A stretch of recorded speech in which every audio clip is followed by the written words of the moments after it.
why do nice guys actually finish last, especially when it comes to love, sex, and relationships? Well, it's interesting because, that's the meme is nice guys finish last. And quite honestly, I'm not sure that's actually 100% true. I actually have a course that I built 20 plus years ago, right after the book came out, called Nice Guys Don't Finish Last, They Rot in Middle Management. So the truth is, what I see with a lot of the men I work with that identify as being nice guys, maybe passively pleasing, approval seeking, trying to get external validation, codependent, is that they don't always so much finish last. They finish kind of middle of the pack because a lot of Mm, times they're conscientious, they're caring. And so they do well. I say nice guys often um, do good, but don't do great. mm, And a lot of guys get into relationships, but once they get there and their nice guy traits kind of get magnified because, they've got a sunk cost, they've got an investment, they don't want to lose this person in their life. They get even nicer and nicer and nicer. And I've done the same thing where you try harder to please your partner, don't ever want them upset, you avoid conflict. And actually that just works against you. And that's where maybe the finish last part comes in. The more we seek other people's approval, the less likely we are to get it. And mm. so that really gets manifested in all areas of life, but especially perhaps in our most intimate relationships. So yeah, when we go trying to get the approval of somebody so that they'll like us, want to hang out with us, want to get naked with us, Mm, it often has the exact opposite effect of what we're trying to achieve. mm. Yeah, Andy Warhol said, as soon as you stop wanting something, you get it. I find that to be axiomatically true. Why is the case when we want approval from others, it's actually a turnoff? Yeah. Well, I mean, think about it. Think about the people in your life that you've always just been naturally, organically drawn to. Often, they had a certain degree of social skill about them. They could interact with people. They weren't timid. They weren't anxious. They weren't aggressive either. Maybe they were comfortable in their own skin. They just kind of moved with a certain level of comfort, and there was a fluidness about them. And they could show interest in you, be curious without trying to get your approval or get you to like them. And especially if they're kind of at least a little bit intelligent, have a little bit of a sense of humor, they're fun to be around, right? Because they're not trying to get you to like them. You just Mm. like them because they don't try to get you to like them. And you just want to be around them. It just feels good to be around them. So, but there's something about trying to get somebody's approval that it usually triggers a strong bout of anxiety, trying too hard, or becoming passive or indirect. It doesn't manifest as that kind of comfort Mm. that people just want to be around, and especially when this is men interacting with women. When the men kind of go interact with women, like the woman has something he wants, and he's trying to get her approval and to give it. She's now the decider, and for most women, once they're the decider, they lose interest in a guy. For the woman really to be turned on by a guy, she really wants to be the one trying to get the guy to decide to pick her. Mm. And so I'll kind of segue this out a little bit because what I see I've been working with men for over 30 years. And one of the patterns that I see in so many men, especially as we get younger and younger and younger, like down to Gen Z, like people like you, is that young men, when they're supposed to, have never gone through a masculine initiation, whatever that might look like. I mean, it could be sports, it could be in the military, it could be, a father or a powerful male figure in the boy's life, taking him out in the woods, the wilderness, learning to hunt, camp, go on a vision quest, whatever it might be. Most men for the last several years have never gone through a masculine initiation. And what role that served throughout most of human history, like really, literally most of human history. It's probably only been last 100, years that that's not existed for young men, some kind of initiation.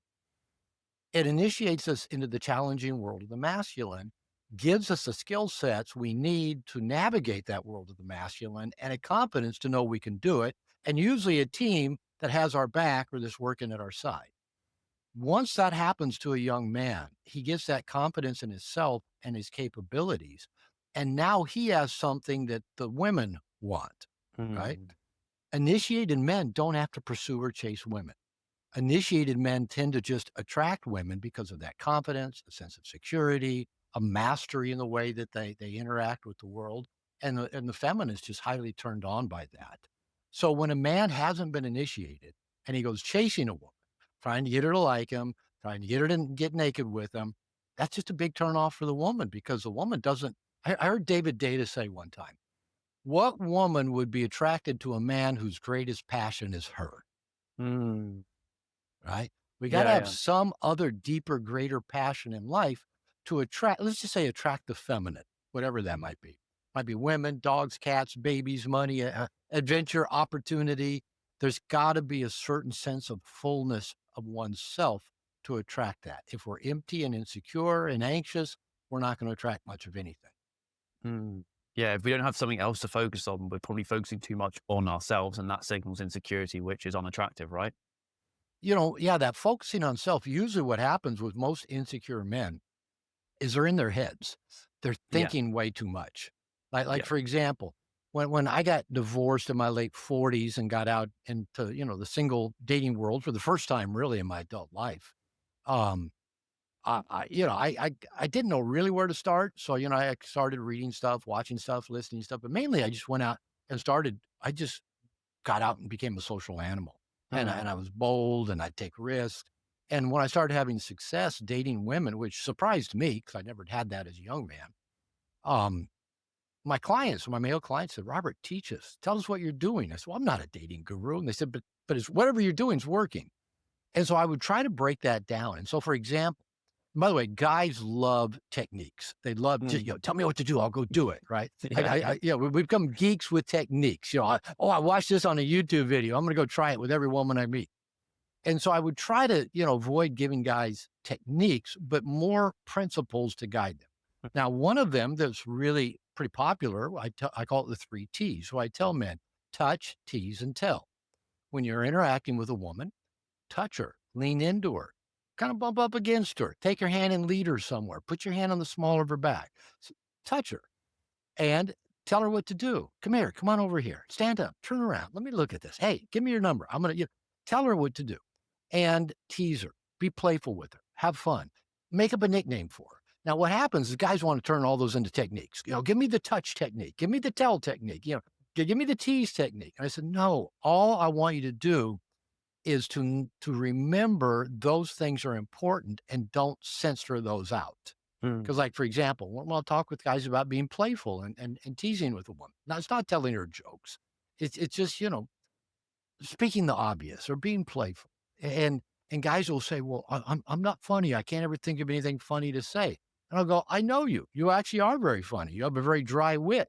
But I said, "What happens to you as soon as you have that thought, you block it. You Mm. don't say Yeah. it.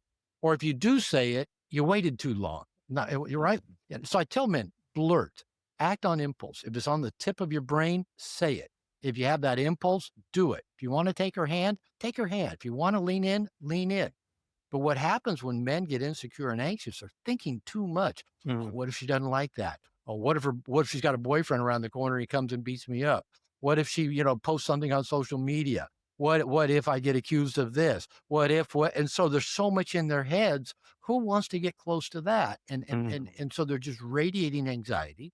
And in most most animals, especially humans, anxiety is contagious, which that's actually a survival part of our species. So if a man's anxious and a woman's close to him, she's going to feel his anxiety and she's going to go, why do I feel so weird around this guy? And she's going to want to get away. So Mm. it triggers anxiety. The Buddha says attachment to outcomes, the root of all suffering. So I want that woman to like me. I want to get her number. Now you're going to, and I also say it's the cause of all anxiety. I want her to like me. Oh, now you're anxious. Now she's the decider. She has all the power. And women aren't attracted to men who appear to have less power than them. So I know I'm throwing a whole lot of stuff out there all at once, but we can take any of this apart anywhere you want to go with it. Mm. Yeah. The the overthinking thing's really interesting. I think we instinctively, almost subconsciously know somewhat of the right direction to go, but then the other parts of our brain, the rational, the neocortex, is then second guessing and giving us these limiting beliefs that's stopping us from acting on that impulse? Because maybe, I don't know, why have we, what makes us believe these limiting beliefs? Is it just our own insecurities, or is it also a societal thing as well, or fear of, I guess, punishment? Probably all of the above, and I'm gonna throw in that thing again about masculine initiation. Masculine initiation teaches you to be comfortable, feeling uncomfortable. It teaches you to trust your intuition, your instincts, what your gut says. And again, most of us have not been taught to trust those things about ourselves, and we've not been taught the skills we need to Yeah. survive in the real world. I mean, getting really good at World of Warcraft or, video games, those aren't skills that necessarily translate into getting you ahead in the real world. Yeah. Even knowing how to build an amazing click funnel isn't necessarily the skills you need to interact with the world. And now with AI, fuck, nobody's going to have any skills. Yeah, yeah. You won't need them. I've lived in Mexico. You and I were talking about this before we started. I've lived down here about 15 years, been coming here over 25. And, I was working on my Spanish and I'm for whatever reason, language doesn't come easy for me. I'm pretty sharp in other ways. But, I met a woman down here who, we're coming up on our ninth wedding anniversary in November, and she's Mexican and doesn't speak English, so I've learned Spanish, and I'm decent. I'm not completely fluent. When my wife's talking to her kids, I still don't understand them because there's so much slang and they do talk fast. So anyway, about 2 months ago, my wife was flying from here to Mexico City to Bogota in Colombia. And so I had out Perplexity on my phone. It's ChatGPT and Claude. And I was asking it a question about the airport in Mexico City because she was going to have to go from one terminal to another and ask what terminal each of her two airlines. And so it gave me the information in English. I asked it in English, but my wife's sitting there with me. And so I then translated to my wife. I told her in Spanish what Perplexity had told me in English. And then Perplexity, because I hadn't turned it off, started talking in Spanish with an Wow. impeccable Mexican accent, repeating what I just kind of said that was true. I thought, uh-oh. So then I asked it a question about the airport in Bogota. And then it started speaking with a Colombian accent in Wow. Spanish. And I look at my wife, I turn it off, I put the phone down. I look at my wife and I said, if this had existed 10 years ago, I would not have learned Spanish because we could have just walked around with it. I mean, as it was, we were always looking up words, looking for Google Translate. But now with Google Translate, my coach did a therapy session with my wife and I about 3 weeks ago in Austin using Google Translate. She'd speak in English, she'd come out in Spanish. I've heard that the new AirPods by Apple, they'll translate any language for you Mm. in real time. Wow. So I make all that point because, yeah, if I didn't have to learn Spanish, I I would have just walked around with my phone out all the time, and I think I'd be a lesser person for not having challenged myself to learn that new skill that lets me function in this world I live in so much better. I mean, if I'm now talking to a Mexican person and I can speak in Spanish, I can get a lot more done and get a lot further ahead than Yeah. if, I didn't know how to speak it. So my point is, we are probably moving in the direction of becoming less and less skilled, right? And now probably we'll just use AI. Men will use AI to hit on women. All right, give me a good pickup line, and we'll hold the phone up, for the woman, and she'll probably hold her phone up, just with the middle finger, like get Yeah, lost. yeah. So I don't remember your exact question, but we're losing. You were asking really why don't we have those abilities, and part of it is because we've not been taught to trust them. Um, because we've maybe had painful experiences growing up. One thing about young men is young men don't tend to be as socially adept as young women. I mean, Mm, I'm even talking about in childhood, even, right? mm. Boys tend to isolate more, tend to be in their head more. Girls are out interacting with each other, playing social games with each other, building their hierarchies, you know, pushing one person away and creating alliances with other. And we boys are just going, I don't get any of that. And I liken it to like if you and I got translated to another planet, right? And they just plopped us down in these beings on another planet.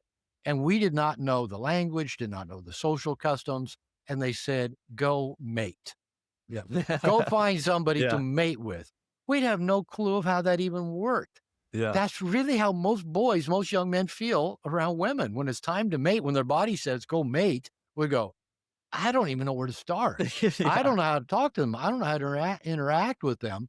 And then, so, we do go watch the YouTube videos. We do go watch all the pickup stuff. We do read all the red pill stuff in the manosphere. And then we go try to play these games with women and they're going, I've heard that line several times today, you know?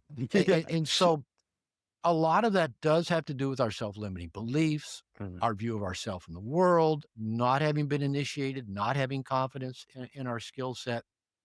And something that I teach in a lot of my workshops, when I do small group workshops with men, is a principle that I got from the book The Road Less Traveled by Dr. M. Scott Peck.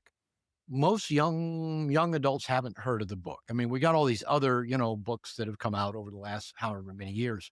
It's probably 40 plus years old, 50 years old, the book, but it is the all-time best-selling self-help book. And I read somewhere recently that James Clear's Atomic Habits will probably overtake it. Yeah. Yeah. Okay. And we've all heard of, Atomic Mhm. Habits. So think about how important of a book that is. And The Road Less Traveled has still sold more copies. Wow. Okay. So in the that Road Less Traveled, he shares a principle, a lot of good stuff in there.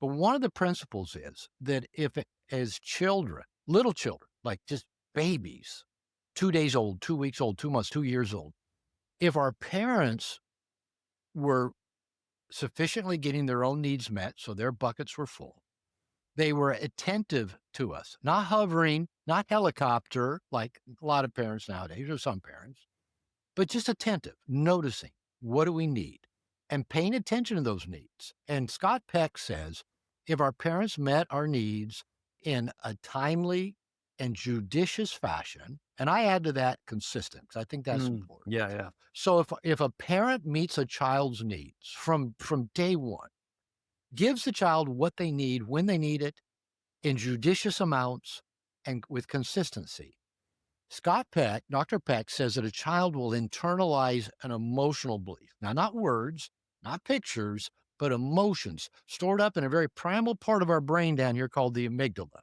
It's Yeah. the source of all survival. It's fight, flight, freeze, and it stores up emotional memories.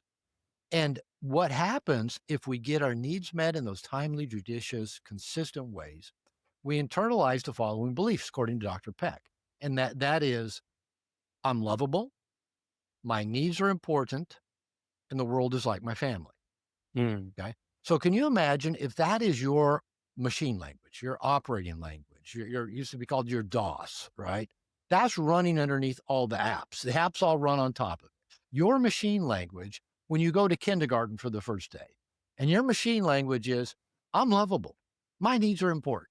And kindergarten is going to be just like my family. Or how about junior high, right? You start going through puberty. The girls have already beat you through puberty. They've already got breasts. They already look sexy. And you start getting those hormones and you go, I'm lovable. My needs are important.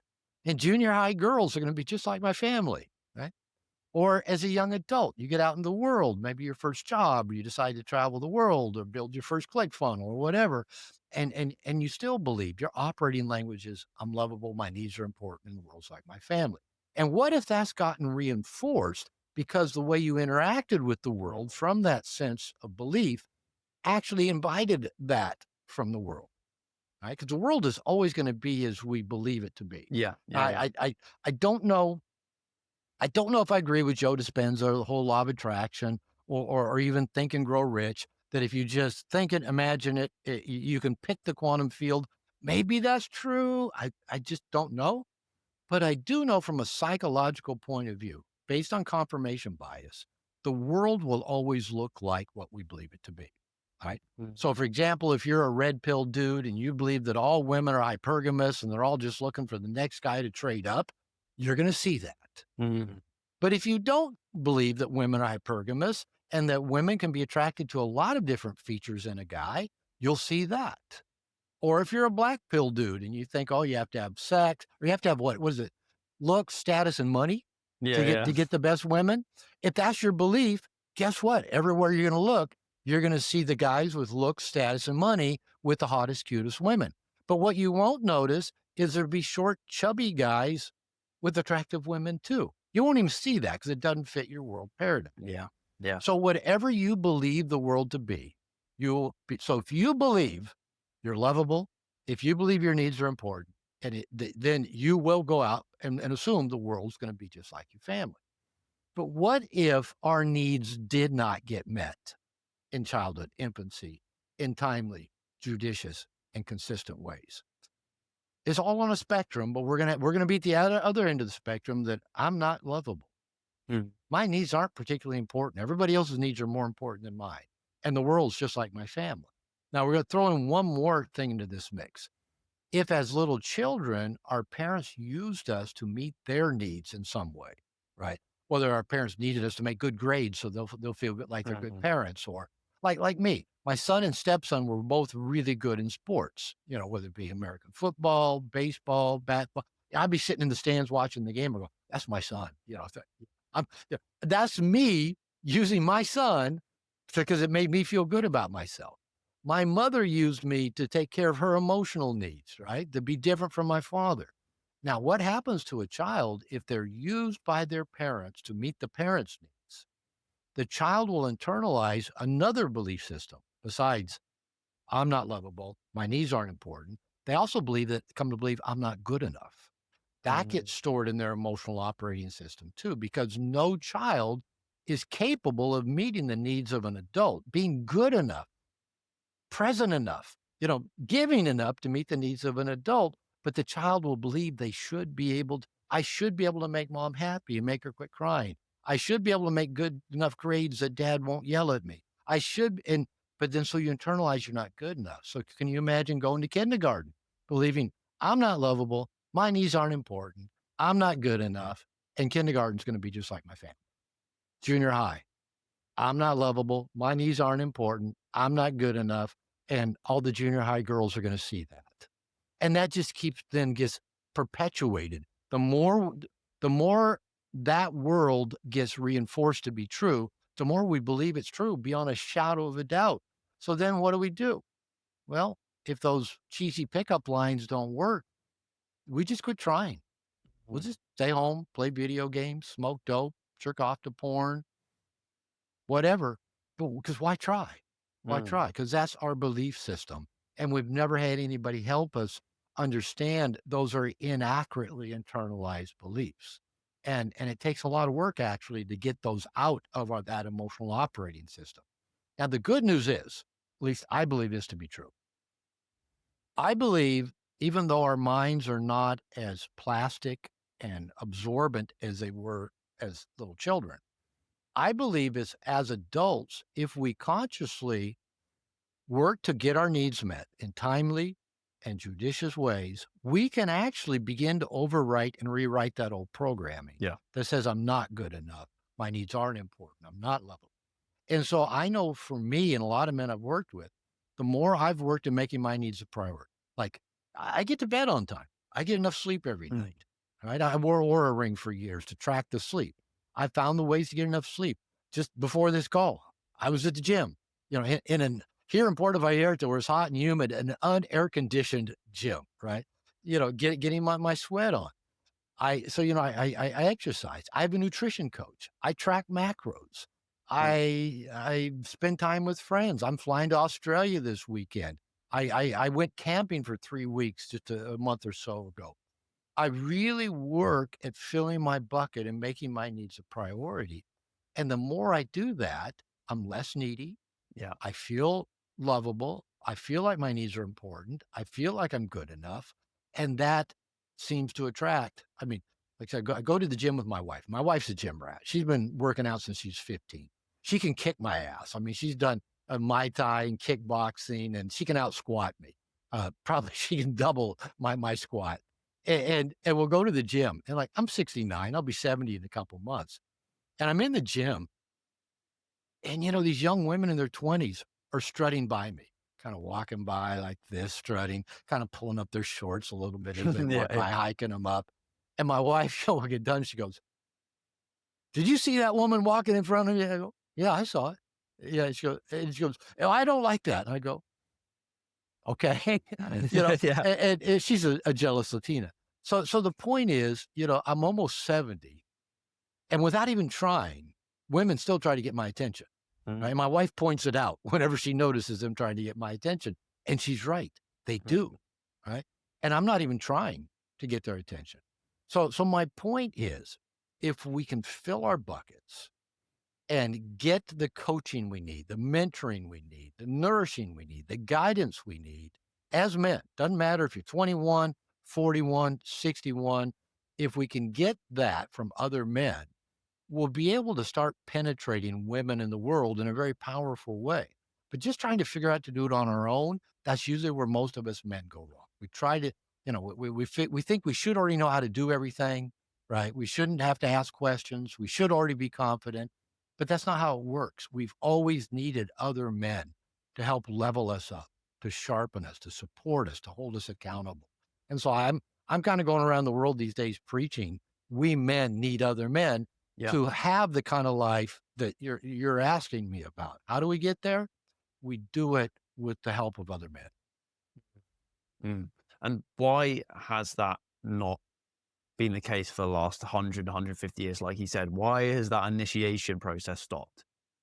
Well, Wait, hold that thought. I'm genuinely so grateful that you've stuck around with us to listen to these fascinating insights from the guest so far. If this episode has given you one piece of knowledge which has helped you understand yourself and the world a little bit better than before, the absolute best way to support us is to pay it forward and hit the share button right now. Don't let this knowledge stay hidden. Please send it to one person who will benefit from this episode. Thank you so much. Let's dive back into the rest of the episode. it's been kind of a process, right? Best to best of my understanding, what sociologists tell us is that for probably 1.5 million years, that's a long time. We humans were tribal. We were hunters gatherers. We moved from place to place to place, and the tribes that survived had men in them that could effectively hunt, gather, and beat the other tribes that, came to steal the woman or the food or whatever. So in that process, it just evolved almost in every culture that around adolescence, 10, 11, 12 years old, there was something in the culture where the men basically would come take the boys, take them out and put them through an initiation. Maybe it's a vision quest. Remember the movie 300 when the boy's up in the cave with a spear with the wild animal? Maybe they would tie him to an ant hill or put, honey and gloves or something like that and stick him on a bee's nest. And the boy would have to face his fear of death. Mm, Right. And that might be a one night thing. It might be a week-long thing. It might be several weeks, whatever the various tribes. And these initiations vary all over the world, but there's similarity in that the men took the boys out and helped them face their fear of death and then made them part of the masculine tribe. Now those boys are out hunting, gathering, warring with the men. Okay. And so now they had what the women wanted, the furs, the food, and the fucks. And so the women were drawn to the men who were powerful and masterful because they helped the tribe survive. Okay, so that existed for about 1.5 million years. About 10,000 years ago, some of our really maybe not so bright ancestors decided, hey, this piece of land looks pretty good. Why do we keep moving? Let's just stay here. Right. Oh, there's some fruit trees here. Oh, I claim this fruit tree is my own. Oh, I'm going to domesticate this animal. This animal is my own. And instead of even like sexually, Mother Nature loved tribal times because even sexual access was communal. Everybody had access to sexual. Mother Nature likes that. Mother Nature loves lots of penises and lots of vaginas. Sexual monogamy is evolutionary sin. Mother Nature does not like monogamy. Okay. Now, monogamy was invented by men to try to control the women. If we can keep them from sleeping around because they're our property, and we don't want our woman sleeping with some other dude, and now we're raising some other dude's genetic, we don't want that. So we invented all these rules and laws around monogamy, and then we created systems to reinforce them, like religion, right? And culture. And so what happened is men, we now call this the patriarchy for about the last 10,000 years. I don't use the term patriarchy in like the dark evil sense, like maybe, some people do. Now, yeah, a lot of evil came out of it. Colonialism came out of it. Wars came out of it. The conquest came out of it, and the subjugation of other people and slaves and women and children came out of it. So yeah, there was a lot of not so good stuff that came out of it. But there's also providing and protecting, and there was positive stuff in there as well. But even during those times, like let's count out 10,000 years or so, when we're more agrarian, i.e., we lived in one place and grew stuff. Maybe we raised animals. The boys were still initiated into manhood by the fathers, the grandfathers, the uncles. As soon as the boy could get up and walk around and do stuff, he was out with his dad, his brothers, and the men. And when the girls could do stuff, they were with their mothers. Now, I'm not saying that those gender roles are right, wrong, good, or bad. It's just the way it was, right? And then we became less agrarian when the Industrial Revolution came along. Fathers started leaving their homes to go to the factories to start building stuff. So they're away from their boys a lot. Now, there was probably still systems to teach boys trades and skills so that when they went to work at 10, 10 years old, they had skill sets. Probably the biggest shift we've seen was after World War II when, all the men in the world were away fighting. Women went into the factories to build the airplanes, the bombs, to be nurses, to whatever. The men came back, and a lot of women stayed in the workplace. Some went back to being mothers, but more and more women came into the workplace, and more men were in the workplace and not home around their boys. They weren't on a farm teaching them, how to milk a cow, or, how to plow a field, or how to put a shoe on a horse. The fathers weren't there to teach the boys much. And divorce came into the picture that hadn't been there before. And now more and more boys were separated from their fathers. And so when I started working with nice guys 30 years ago, a lot of the guys were probably like me, baby boomers or Gen X.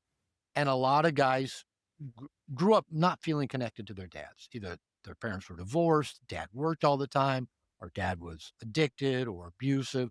So I hear men a lot say, "Yeah, I never felt safe with men. I didn't have a good relationship with them." Nowadays, what I hear a lot of from guys like your age, and this would include my son, who's he just turned 40, so he's a millennial. I hear from the millennials and the Gen Zs, what they say about their fathers is, "Oh, my dad was a nice guy. And all he ever really taught me is don't piss off, my mother, because that's what he was trying not to do." You're nodding? Okay. My son would say the same thing. He grew up with a nice guy dad. He's 40. And I remember one time my stepson, the same age, my second wife was married to when I wrote No More Mr. Nice Guy. It was during the time I was actually working on the book, and my boys knew it. And one time I walked in the house, and my stepson's mother, my wife, my second wife, started just chewing my ass about something. Just and I think it was I didn't leave my shoes by the door the way she wanted or something. And I remember my stepson was just watching this. He's probably 14. He goes, "Pops, you gonna let her talk to you like that?" Right? My son realized there was something wrong with that picture, that his mother was chewing out his stepdad, right? And he saw me as his father. And I thought, that boy's right. And I turned and looked to her and I said, "Was there anything else you wanted?" She goes, "Just put your shoes by the door." And I go, "No problem." And I kind of just stood up to it, right? And it was good for him to see me just standing up and not just taking for his mother kind of chewing me out because I didn't put my shoes where she wanted, right? So what I'm hearing is a lot of men nowadays, maybe fathers are around, maybe stepdad, but they're nice guys. And they're trying to please their mother, trying not to upset her, trying to keep her in a good mood, and they're telling the boy, "Don't piss your mother off, because if she's pissed off at you, she's pissed off at us too. We don't want mom pissed off." That whole happy wife, happy life kind of thing. So I think there's been, a transition from the 1.5 million years of tribal times, 10,000 years of patriarchal, more agrarian society, a couple hundred years of industrial revolution, the last, what, 75 years or so. I have more than that, since World War II. There's been several different transitions. And so what's happened in each one of those transitions, it seems like boys are getting less and less and less direction from men of how to be male, how to live a masculine life, how to be comfortable in their skin, how to be masterful, how to get comfortable feeling discomfort, how to interact with women, how to attract women. It's just boys just don't learn it in those ways. And I'm like I said, I'm a big fan. I'm traveling the world basically. Going to Australia this next week. I'll go to Denmark in November, go to Dallas in December. I was in Japan back in April, just basically communicating with groups of men because we men need other men. Okay, so if our dads didn't initiate us, if the elders of our tribe didn't initiate us, we still can get masculine initiation, and I believe that comes from a depth of connection with other men. Even I think getting vulnerable with other men, finding safe places to get real and authentic and vulnerable with other men is powerful masculine initiation, right? Risking telling another guy, I'm depressed, or I'm addicted to porn or gaming, or risking telling another guy, I'm really unhappy in my marriage and I don't know what to do. That is really a vulnerability that I think is part of our masculine initiation. Then we learn to trust other men and we Mm, learn to let other men give a shit about us as we give a shit about other men. That I believe strengthens us and then does make us attractive to the feminine. And again, I put not just women, but money, adventure, opportunity in that bucket of the feminine. Everything that's not nailed down wants to come to us when we're comfortable in our own skin, when we've got purpose, when we're having a good time in life. That just naturally draws all those things to us. And if we're comfortable, we let it in. We walk through mm. the open doors. We say yes because, because why not? It's good stuff. So again, man, again, I'm throwing a whole lot of stuff out here for you. And hopefully I answered the question. No, yeah, no, really good. It's really interesting, the whole evolution of how for millions of years it was a certain way with the initiation, and now in such a short time frame it's almost flipped on its head, and we're only That's just a good seeing the way to put it. consequences of it. And you've mentioned a few of your experiences. You've been through a few marriages, and you was talking about your relationship with your mother. Could you delve a bit more into that and the evolution that you've gone through from going maybe being a nice guy to becoming a more integrated man? Yeah, it's been about probably about a 30-year process since it began. Since my second wife said, everybody thinks you're such a nice guy, but you're not. I can't trust you. I can't depend on you. You're passive aggressive. You need help. I thought, you're the one that's unhappy all the time. You need help. And so I actually went to join a 12-step group, got a therapist, later joined a men's group, all thinking, I got to find out why me being a nice guy doesn't make my wife happy. And yeah, I'm sure it did begin with my mother, not just with my mother. I mean, there were dad issues. My father could be moody and angry. I had a good connection with him in a lot of ways. We played sports together. He came to all my games and practices. We'd go camping and fishing. So my dad had good qualities I'm very grateful for, but he was very moody and very critical. You never knew what mood dad would be in when I came home. And so I didn't want to be like dad. And my mother even told me as a young boy, I'm raising my sons, me and my brother, to be different from my father. Well, that meant be nice to a woman, be attentive. And so I was kind of the golden child. Dad, I played sports and my dad liked that with my mother. I'd go shopping with her and I'd listen to her and I'd be there for her. And she taught me to cook and clean and sew and do laundry. And I'm glad she taught me all those things. I'd take care of myself. But she also, basically said how you get approval from a woman is being a good boy, right? Don't be like the angry man. Don't be like the critical man. Don't be like the men that just want sex, blah, blah, blah. And then I went through angry feminism of the 60s and 70s, where I saw bumper stickers that said, an erection's a sign of aggression. Or every man's a rapist. I mean, that women had that on their shirts. And I mean, Wow. if you think toxic masculinity, is rough. Yeah. Yeah, every man's a rapist. And so I didn't want to be those guys, right? And when I heard women complain about the jerks that they were Mm. always attracted to, right? Oh, he's Mm. such a jerk. Yeah, yeah, yeah. And I go, but you keep going back to him. I'm the nice guy. I listen to you talk about him. How come you don't want to be with me? But I was hiding my sexual agenda. I thought women didn't like sex and thought men who wanted sex were bad.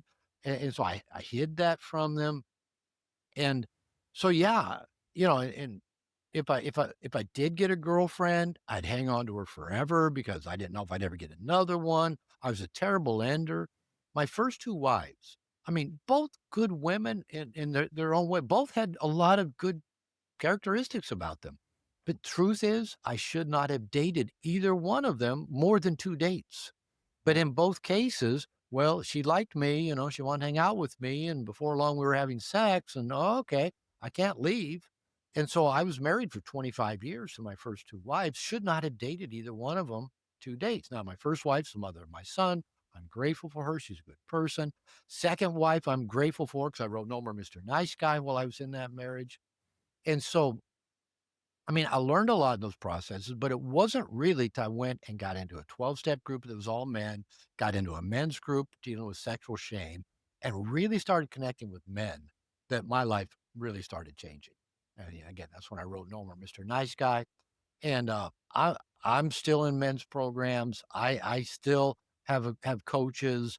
I still have a men's group that we meet with every other week on Zoom. We've been doing it for 7 years. We went camping back in August together.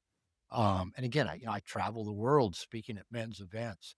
And so I think the thing when I was a marriage therapist, that's what my doctorate's in.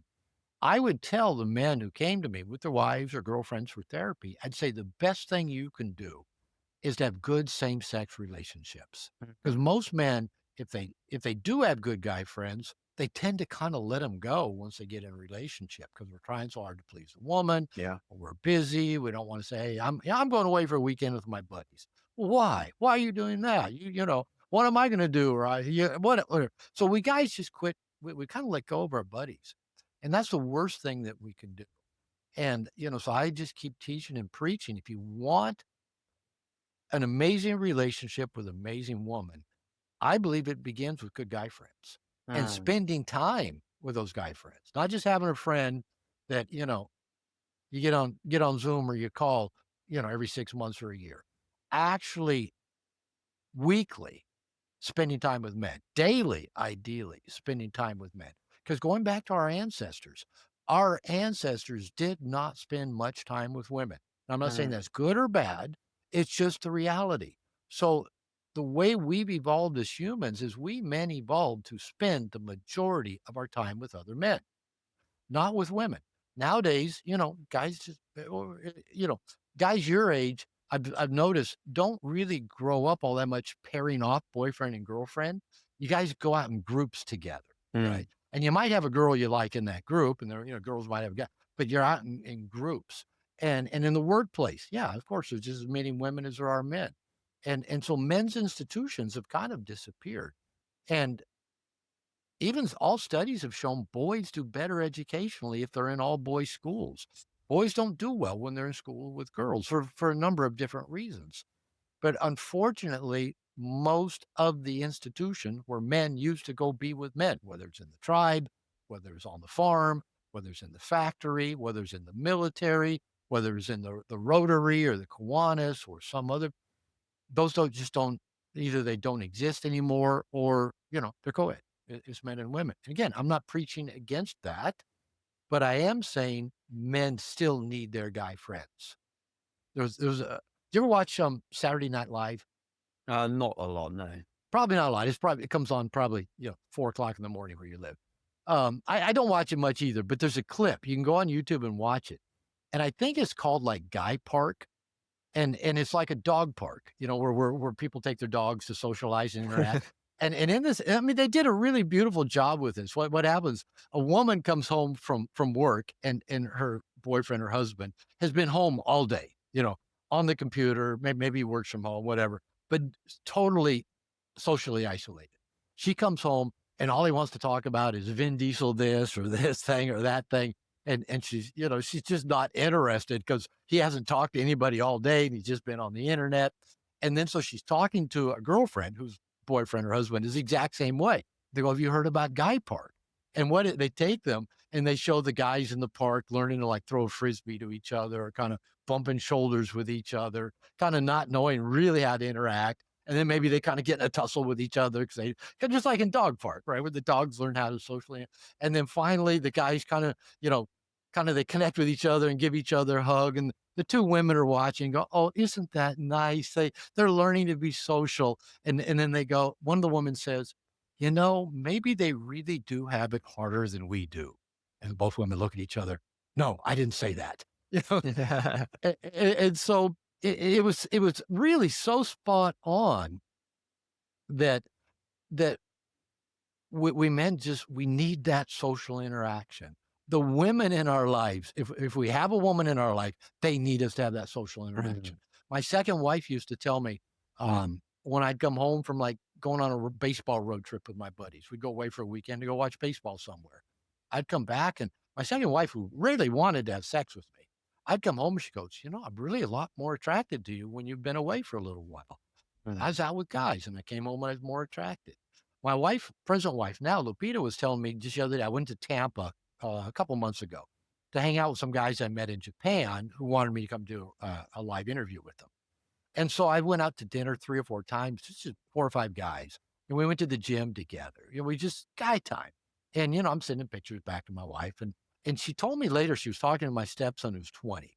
And since he met his girlfriend 3 years ago, they've been like joined at the hip. They just like don't go anywhere without each other. And he has no guy friends. mm, And my wife was saying that my stepson who's 20 was saying, "Yeah, when Pop's at home, he works all the time." And she goes, "Yeah, that's why I'm glad he travels, because when he travels, he goes and spends time with men because he needs that."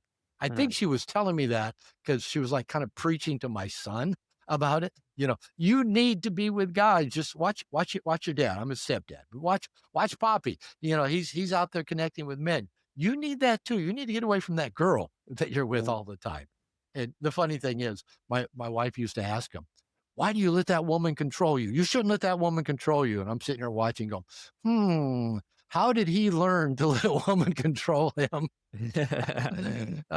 His mother's a pretty strong woman, and she yeah. when he was a little boy, she was going through a rough relationship with my son's father. Anyway, whole other story. But the bottom line is, we men need men in our life to have a good relationship with women. The women in our life want us to have a good relationship with men. They don't want to carry all of our emotional burdens. I was reading an article the other day in New York Times. There's a new term called man tending. Man tending. The women having to take care of the social, emotional needs of the men in their life. Women don't want to do Yeah, that. it's not They attractive. don't want to do that. Yeah. So many overlaps between what you've said about you growing up and me, which is interesting.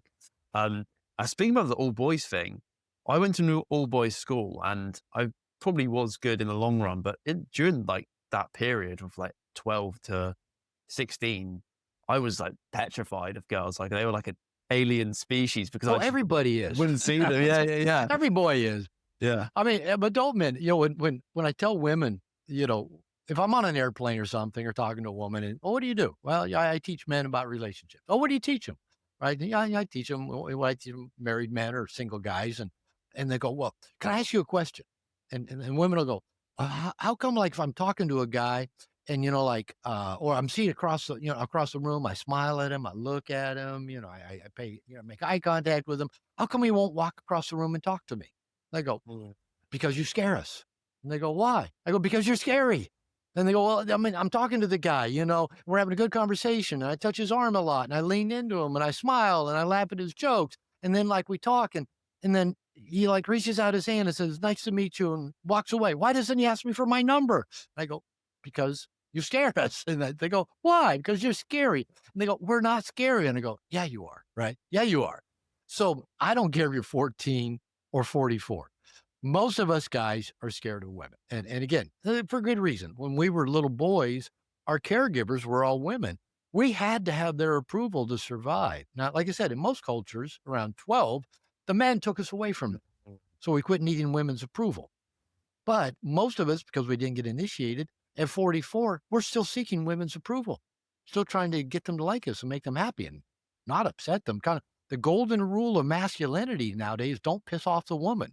I mean, that's true at work, it's true in relationship, it's true on the street. Don't piss off a woman. There's hell to pay if you piss off a woman. So, of course, they're scary to us. Now, as you were a boy in school, that's why most boys' school, all one gender school, whether it be all boy or all girl, usually have another school nearby and yeah. have events with them. that Yeah, yeah. dances and socials, Disco. right? Yeah, yeah, disco. So you have those events, so you still get socialized, but actually in the classroom, girls do better in all girl classrooms. Boys do better in all boy classrooms for very varying different reasons. But unfortunately, from what I understand, is that anytime school districts or school systems try to go to separate schools, especially around junior high, right? That the feminist groups all complain about that they basically say, well, they're unequal, they're unfair, they're somehow, that women aren't getting a fair shake. So it's the feminist groups that block that, even though all studies that have been done shows women excel, young girls excel academically in all girls schools, young boys excel, do better in all boys schools. Yes, we still need the social interaction because you don't want to graduate high school and never have talked to a girl. I mean, it'd be good to have a little bit of experience before you're 18. Yeah, but the inverse is actually not effective as well because this is quite unique. I went to an all boys school, right? And then sixth form, so the last 2 years, um, it was they turned it into mixed at the all boys school. And then, like you're Yeah. saying, there was an adjacent school which was an all girls school. That was also mixed.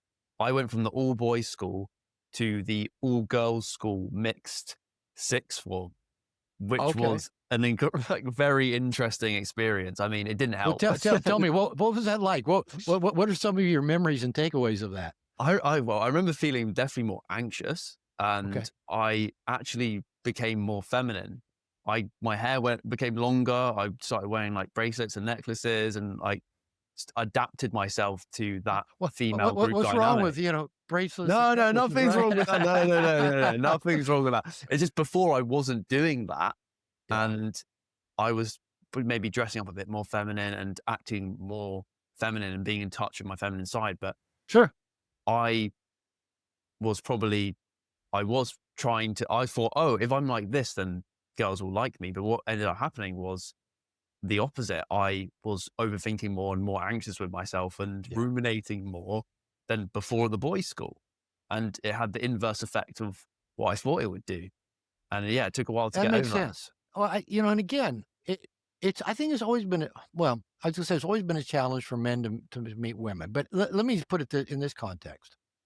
Kind of again, going back, to a million and a half years, you grew up around every woman, right? You knew them since you were a kid. And the best way I know to describe it is probably when the men came back, with the food and the furs and all that, it was an orgy, that the women were waiting for the men to come back, and that's what kept our species alive. So sex was pretty uninhibited, right? You didn't have to convince a girl to have sex with you. It just kind of, every penis went in every vagina. That was a good thing. Then, again, even during more of the patriarchal times where there's that, I call it the ownership model, where men Mm. owned their women and their vaginas and what came out of their vaginas. Um, Even then, most marriages were arranged by families Yeah. or through coalitions if you were high enough status. But mostly, you just, the family next door gave your parents a goat to take their daughter off their hands, and she came to live with you and your family. She became your wife, right? Today, even today in Asia, I still know Indian men who have arranged marriages, Yeah. right? So, and I'm actually not convinced it's a terrible thing. Um, a lot of times the arranged marriages kind of actually work better than, the people we pick for ourselves. And so then even as you come into like, let's say my parents' generation, my mother's 90, she's turned 90. My father died in 2009. But even in their generation, you probably either met somebody at church, that's where my Yeah. parents met, or at school, you grew up with them, or my wife, for example, was 8 out of 10 kids. She grew up in Guadalajara, Mexico. 2 of her brothers married 2 of her best friends. Mm. So, that's just how it happened, Yeah. Yeah. her best friends would come around and her brothers would be around them, and, it's easy. It wasn't all that difficult or complicated. And even the whole idea of romantic love, that you fall in love with somebody and you find your soulmate and you're gonna love each other forever, that whole concept maybe has only existed for about 200 years. Really, throughout all times, the whole process of, getting a partner was really economic. We just Yeah, needed yeah. each other to survive, and it was about having children, right? It was about childbearing and economics. But again, around 200 years or so, the really wealthy people could start playing with this idea of romantic love. And I'm told that Shakespeare wrote Romeo and Juliet to show the fallacy, the Uh, stupidity of romantic love. We love each other so much, let's kill ourselves, right? That's romantic love. That works out really well. So, but that's only been around for a while. So, and then, you take the situation now. So dating's never been in human DNA, right? We've only been trying to date really maybe 100 years at most. And again, my parents, they met each other at church. Okay. That was easy enough. Right. And then they stayed together until my dad died. mm, So it's like they never really dated as far as I know. And so, but it's really only been like my generation, Generation X, millennial, your generation, that you have to learn how to date. And because nobody ever really did it successfully before us, who's teaching us how to do it other than a bunch of, dating gurus that learn a bunch of great pickup lines? And then we add into maybe the whole thing with porn and just, everywhere you look, you see hot, attractive women not wearing a lot of clothes, like the gym where I worked out with my wife today, or just go to the mall and everybody walking around in their Lululemon, or go on porn and look. You know, my grandfather maybe saw two beautiful women in his lifetime, and neither one of them were naked. Right? mm. Now you can see beautiful naked women all over the place. And now your body's going, I like that. That looks good. That makes me feel good. I want that. How do I get that? I have no fucking clue. Right? Oh, OnlyFans. That's what it's called. That's how you get it. So we've really messed things up. Maybe things just worked a hell of a lot better 150 years ago, where you did just marry, your sister's best friend, and then you stayed with her. And again, I'm not saying there's one way better than another. What I'm really trying to say is there's a reason why this doesn't come easy and why it triggers anxiety and why you feel awkward. It's not in your DNA. It's a skill set you have to learn. And there's probably not many people teaching you unless from whatever you learn on TikTok and YouTube. And some of that's good, a lot of it's not. Yeah. Um, and then, the girls then are also watching TikTok and, well, this is how you be a girl. You do this and you take selfies in a mirror and you post them on your social media and you get a lot of likes. And that's what, and it's, nobody knows how to navigate this stuff. So you're normal. You're normal. Mm. Yeah, I remember in terms of the YouTube stuff back then, I'd be listening to these like psychology YouTube channels, and it'd be like 7 signs that someone secretly has a crush on you. Like it just was not Oh, they helpful. they they twirl their hair, their eyes Yeah, yeah, dilate, they yeah. cross their ankles. No, women twirl their hair because they're not very bright. I don't know. Well, they're How bored. how how Yeah, you get close enough? Was their eyes gonna constrict or dilate? I don't remember. They cross yeah, their yeah. ankles. I don't know. There's actually better clues to know. But yeah, some of those clues that all the dating gurus used to teach, I go, "Really? No." Yeah, yeah. And what do women actually find attractive then? What are some signs that indicate that they're attracted to you? All right, let's go deep. I've been saying something for a while, and you probably know who Chris Williamson is, and I Yeah. said it in an interview with him, and he shared it with Alex Hormozy in an interview he did with him, and then he shared it with Mark Manson, and I've heard him share it with other people. But what I said is that the feminine is highly attracted to a man who's comfortable in his own skin, knows where he's going, and looks like he's having a good time getting there. Mm. For example, I'll share that when I do interviews like with female dating coaches or women coaches that work with men. I'll say that and the women all go, yeah. Yeah. I mean, the women all go, it's visceral, right? Alex Hormozy's going, yeah, and you can have this one and that goes with that. Yeah, that's great. But the women are going, yeah. So I think there's something to the simplicity of that message. So a Mhm. man who's comfortable in his own skin, maybe he's let go of his shame. He's worked on his insecurities. He's learned to like himself, right? He's accepted who he is. Maybe kind of the whole, I call it the serenity plan. It's usually called the serenity prayer in 12 steps. He's learned to change what he can and accept what he can't, right? So he's comfortable walking the planet.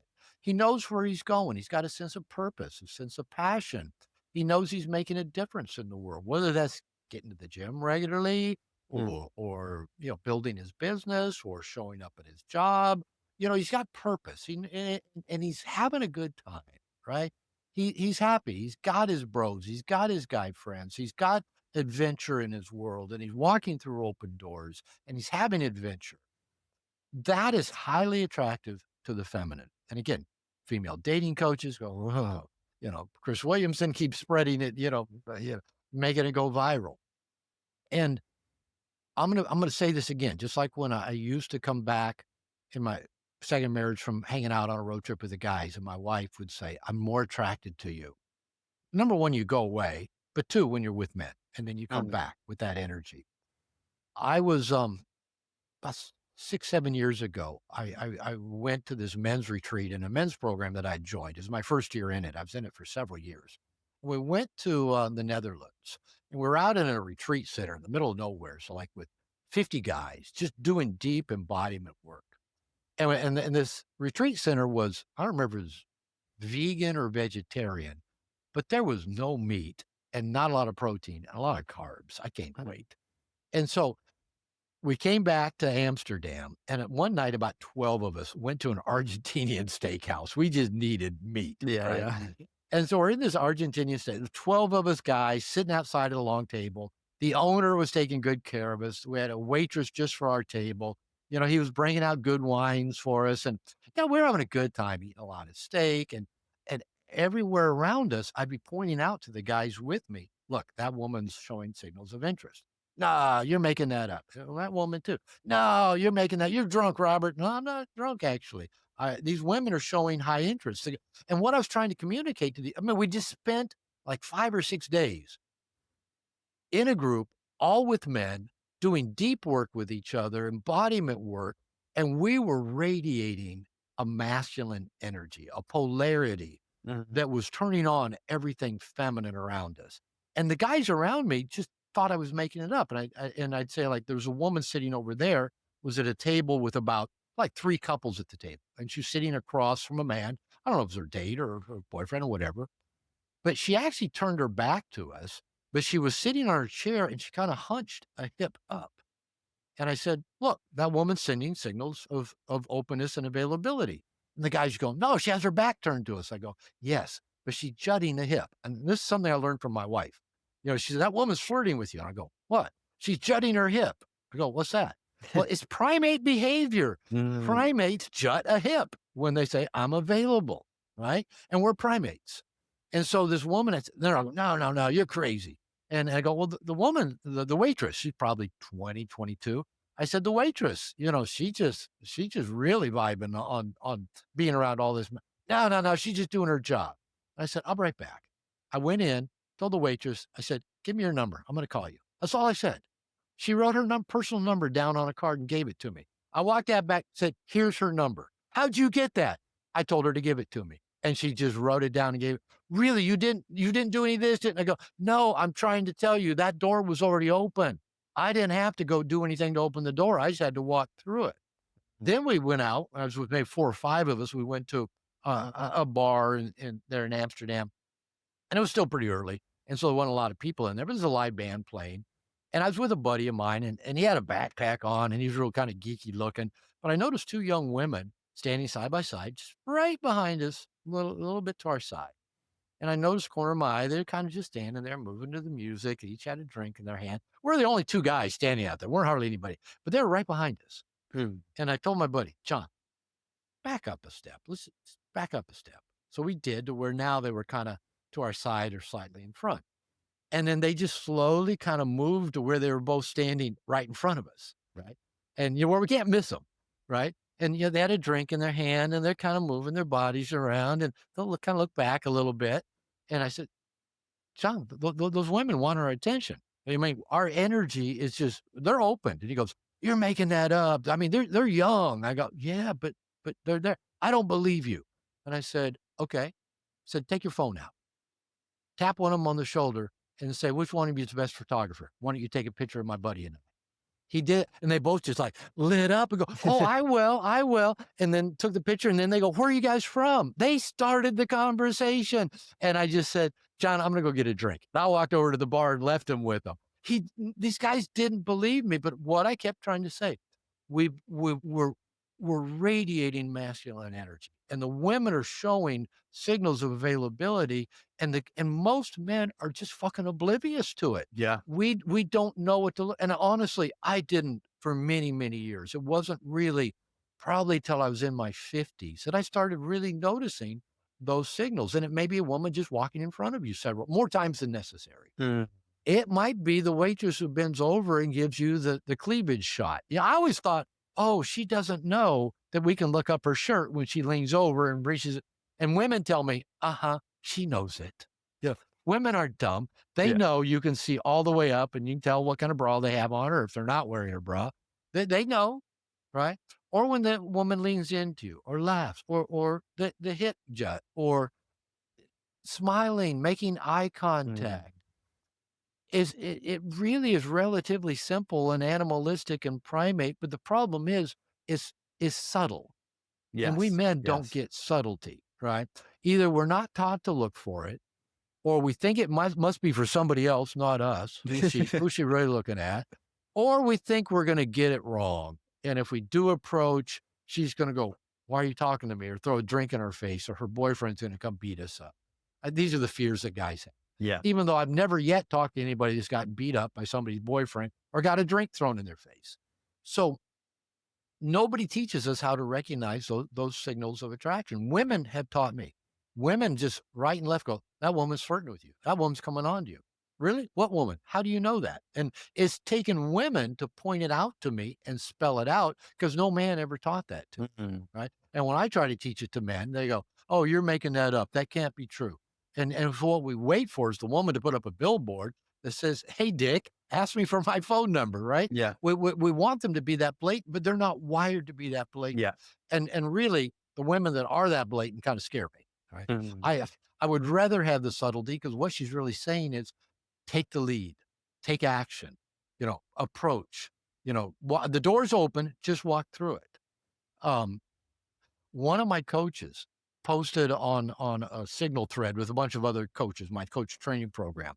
He's 50 and he still he knows it, but he's still in this thing of thinks he's got to get a woman's approval, get them to like him, especially if they're going to have sex with him. So he's so just nice and goes so slow. And he just almost like the women are going, come on, grow up.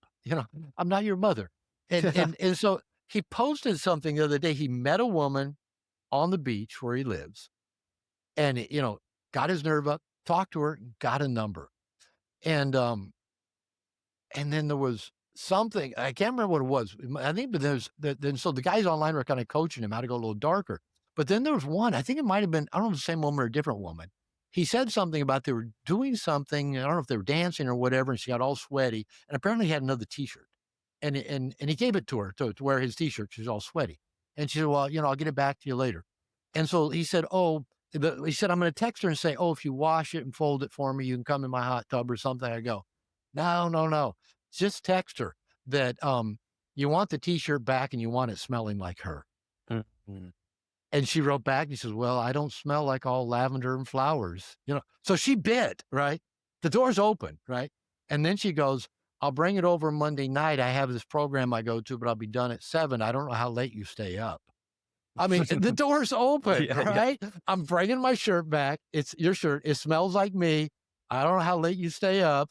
And then he just wrote back like just some real corny thing. And I go, the door was open. You didn't have to do it. You didn't have to, think up something clever or sweet to say. She's coming to your house, bringing a smelly T-shirt. The door's open. Just walk Mm. through the door. So even as he's getting coached, he couldn't believe these were signals of high Mm. interest that he didn't need to do. He didn't need to do anything to drive up her interest. He just needed to keep that ball rolling, right? That's all he had to do. So again, because kind of you ask about my mother, I was raised to be monogamous to my mom. You know, I had vagophobia for many years. I avoided putting my penis in vaginas. That'd make me a bad man. I grew up very fundamental Christian church, so that probably had something to do with it as well. I was also going to go to hell for all eternity. So that kind of factored in as Yeah, yeah. well. But like my mother told my second wife, after few months after we got married, we're all at some little trip with the kids out at a river somewhere. And my mother, I don't remember the context, told my wife, I saw him naked before you did. My mother's staking the claim. He's mine, bitch, right? He's mine. He came out of me. He's mine. And every woman I've dated, my wife says this frequently, says, I think your mother's jealous of me. And I go, yeah, I have no doubt of that. So my mother claimed me, right? And so that affected my ability to get with women Mm. and get a woman who I could really love. And one who I was really like, not a woman that I shouldn't have dated over 2 dates, right? And, and now, I mean, Lupita, my wife, we've been, like I said, been married coming up on 9 years. She gets along with my mother well. They don't speak the same language, but they're both very strong women. I always like to watch the battle. Wish Mrs. Glover's going to win this battle. But Yeah. yeah, Lupita will joke like if she's like kissing me, she'll go, "Oh yeah, mommy's over there sitting. Don't touch my boy. Don't touch my boy." She's saying all this in Spanish, so my mom doesn't Yeah, understand it. yeah. So yeah, I was claimed by my mother. I was supposed to be there to take care of her, which pretty much guaranteed I wouldn't notice the signals women were sending me because then I have to actually take some action based on it. And for me, oh no, I wasn't consciously aware of all those blocks, but yeah, I was definitely monogamous to my mother, and that's taken quite a bit of work. And again, I'll bring it back to I had to do that work with men, right? I Mm. had to get grounded with men. I had to realize it's okay to be a guy. It's okay to be a guy. It's okay to have sexual desire. In fact, women like that. When I teach men, I mean, when I tell women what I teach men, and I talk about how men are so scared of them, and I'll say something about men are afraid, put their penis in vaginas, and women will say, "Tell the men, we like cock, we like cock." I go, "Okay, I'll tell them that." Right? Again, we men have so many of these self-limiting beliefs, whether Yeah. because of our mother, our school system, feminism, social media, disconnection from dad, no initiation, whatever it is, we're afraid to walk through those open doors. And the truth is that the doors are open all around us if we know what to look for. Mm. Yeah. And what are some behaviors to not recognize the doors? Because we spoke about that. But Yeah. if there's a guy who's like, okay, I'm aware of the doors, Robert, and I'm getting a bit better at this, but I still don't know how to escalate. I still don't know what to do in the situation once I've made Right. contact with women. What do you say to that person? Okay, I've got a lot of various mantras or little sayings, and so one of my favorite ones I say, test, don't guess. Okay. Because we guys guess a lot. We overthink it, right? We've already talked about that. We overthink it. Well, is she looking at me, or did I misinterpret that? Or she's not doing the hair curl thing, but she is jutting a hip. We overthink it, right? Well, what if again, what if she's got a boyfriend? What if I, misread it? What if? Basics is just walk up and engage. Yeah. Now, let's Yeah. assume, if she gave you a signal of interest, she made eye contact with you, smiled at you, she's walked in front of you a couple times, whatever. Let's assume the door's already open. You don't have to open it. You don't have to go pound on it. You don't have to go knock on it. It's open. You just got to go walk through it. And so, what I've told men, if the woman's already opened the door, if she's already got high interest in you, uh, you almost can't do anything to kill that. You can't actually, like Chris Rock says, just don't do anything stupid, right? If she likes you, don't blow it, right? But if she's not interested, if the door isn't open, if you're pounding on a closed door just because you think she's hot or whatever, you almost can't do anything to drive that interest up, right? And maybe if you're really good at it, you can, but not that many men are really that good at it. But to me, I'd rather walk through the open door than pound on a closed locked door. Mm. So I'm always watching for those signals. I mean, I've been married for 9 years. And so I've actually lowered the way I interact with the world in terms of just, I know how to flirt. I know how to engage. I know how to, knock the door down once it's open. But I don't. And I don't react to all those tests. I mean, again, like I said, I'm at my wife's gym and there's women walking by strutting, look at me, look at me. And so, I just don't walk through those open doors.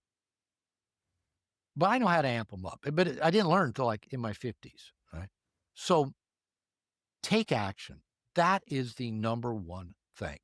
The the masculine feminine polarity. The masculine does, the feminine is done too. So she'll send you the signal, but she doesn't want to be the one to take the action. Yeah. You take the action.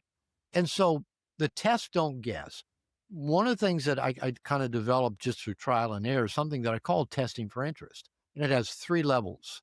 And all of them are not trying to get anybody to do anything. You're just testing how high is their interest in having an ongoing interaction with you. Mm.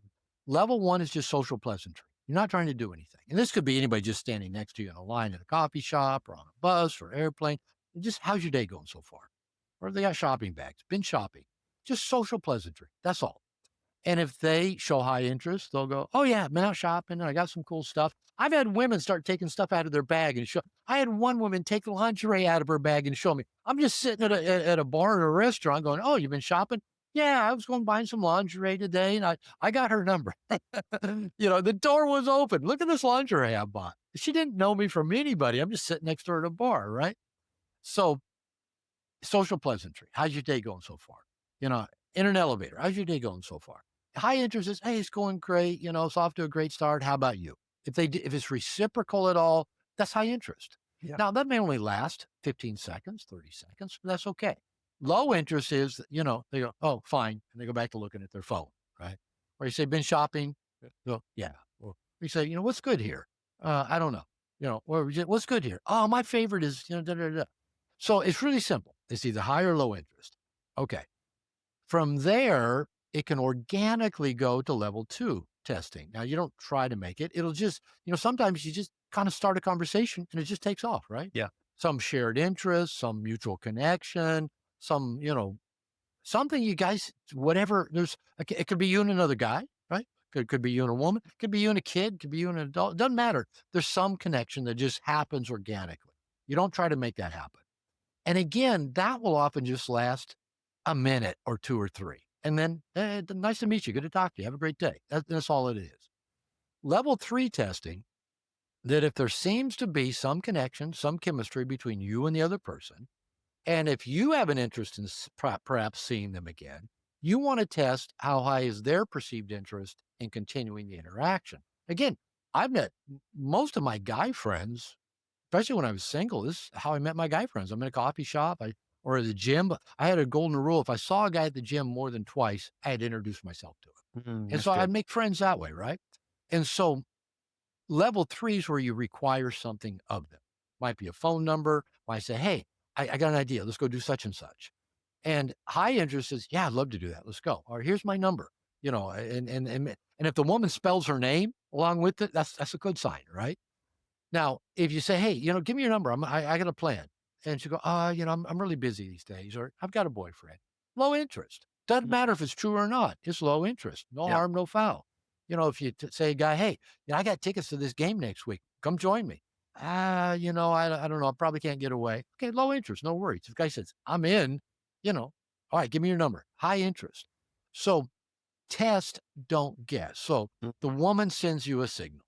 Maybe you're going, "Oh, I think that was the hip jet the Dr. Glover talked about." Or, "She walked by me twice now with a little bit of, sway to her. She walked by.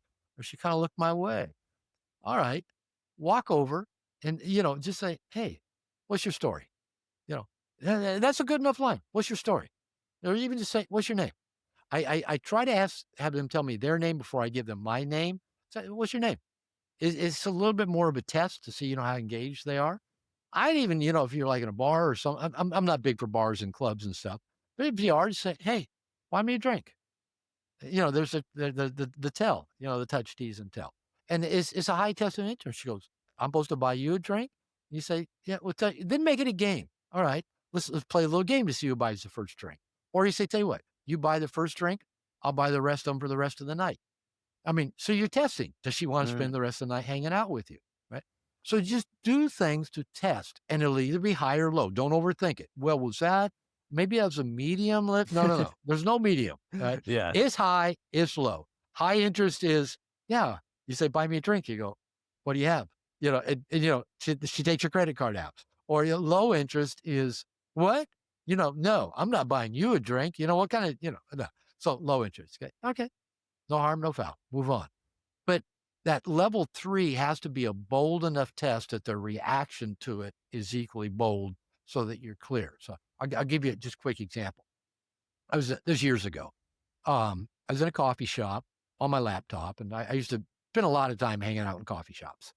And a woman sits down next to me and starts working on her laptop, and a little bit younger than me, pretty attractive. And again, I don't hit on women. I don't chase women. I haven't had to for 20 plus years. They open the door. I walk through. So I get up to go to the restroom, and I said, I got to go to the restroom. You keep an eye on my laptop for me? And and she goes, yeah, sure. And I said, you can read my email, just don't answer 'em. I'm just testing. I'm just being social. And she responded with some joke back. Okay, all right. So I come back and I sit down, and she goes, you got a pretty interesting email, but I didn't reply to any of them. So we get to talking. And um I said, what are you working on? And she said, oh, schoolwork. Oh, where do you go to school? She's going to university. And I said, what are you studying? And she says, marriage and family therapy. Now, I didn't tell her I have a doctorate in marriage and family therapy, right? I go, oh, really? What do you like best about what you study? And, she talked to, and I could ask her some fairly intelligent questions because I already knew, what she was studying. Yeah. And then after a little bit, I told her, I said, actually, I have a doctorate in MFT. And I said, I'd like to get together with you. Give me your number. And she gave me her number. And I said, I'll get back to you. We'll connect. And I got to thinking later. I thought, that wasn't clear enough. She might have thought this was purely, you know, kind of like professional, Mhm. Yeah, yeah, yeah. networking kind of thing. And I thought I wasn't clear enough with that test. So a day or two later, Friday night, I was going to be at a club that had some live music at it. And I think it was pretty near where I think where she lived.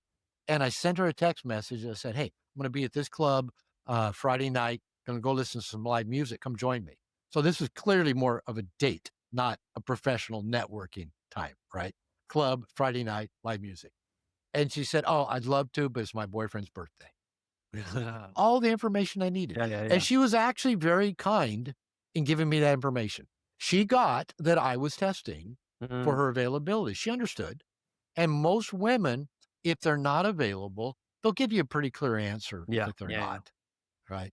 Like, you're talking, baseball or whatever. Oh, yeah, my boyfriend's a big Yankees fan. Something they'll work it in there pretty early because Yeah. they know you're testing, right?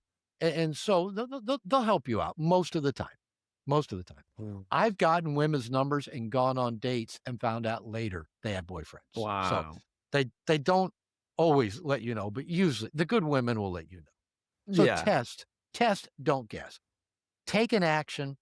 Remember, you don't have to drive up her interest. She already opened the door. You just have to see how high her interest is, and then be willing to walk through that door and lead. And if you have an interest in seeing her, and getting to know her, say, "Give me your number. I got an idea. I got a plan. I'm going to get back to you in the next day or so." And then, make sure you get her name to put in there with it. When I was single, I'd go through my phone about every 6 months and clear out all the numbers that just had a woman's first name that I couldn't remember who they were. I got that many numbers. It was not hard. I could not believe how easy it was. I always thought it was hard to get numbers. But if the woman already has opened the door and you've tested for interest accurately, you get numbers right and left. Mhm. Yeah. It's just the limiting beliefs, isn't it? It's people So stopping much themselves of from it, doing it. so Yeah. much of it is. Yeah. Yeah. We'll leave it there though. Dr. Robert Glover, ladies and gentlemen. Robert, I really, really appreciate this. I think it's much needed. And I know a lot, especially, I was going to say, especially the young people, but every guy. Oh, yeah. No, Yeah. there's Yeah. guys my Every age that guy. need this Yeah. stuff. The guys my age go, "Oh, I'm too old." No, no, no, no. You're not too old. I'm 69 and, there's still 20 somethings and teenagers coming on to me. It Mm, does happen. So no, you're not too old. yeah. Yeah. Comfortable in your own skin, know where you're going, look like you have a good time getting there. And yeah, walk through the open doors, test, don't guess. Exactly. And just believe. Just believe you Why can. not? Yeah. Why not? What's the It's harm in it's that? it's just as easy to believe things might go well as it is to believe they won't go well. Believing things won't go well, it's just our way of trying to control things so we don't. so we don't have to feel anxious. Yeah, exactly. And yeah, to leave it, where can people go if they want to find your work? Puerto Vallarta. I'm hanging out down here in PV. Come. Go to drglover.com. It has my workshops, my courses, my books, my classes, and integrationnation.net is my men's membership program. So the guys out there want to connect with a community of men that I show up in regularly, integrationnation.net. Awesome. Yeah. Leave links to that in the description for everyone to check out now. Go check it out, Thanks, guys. Jacob. Awesome. Really appreciate it. Thank you. This is fun. I appreciate the invite. If you've made it this far, you're likely not just a listener, you're ready to be the host.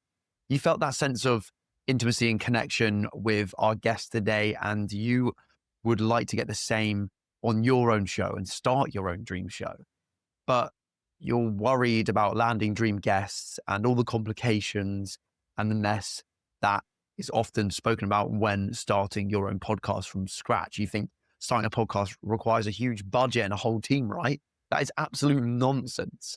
My pro remote podcast blueprint is the ultimate key to skipping the outdated advice and building a high quality, high impact show, even for under $100.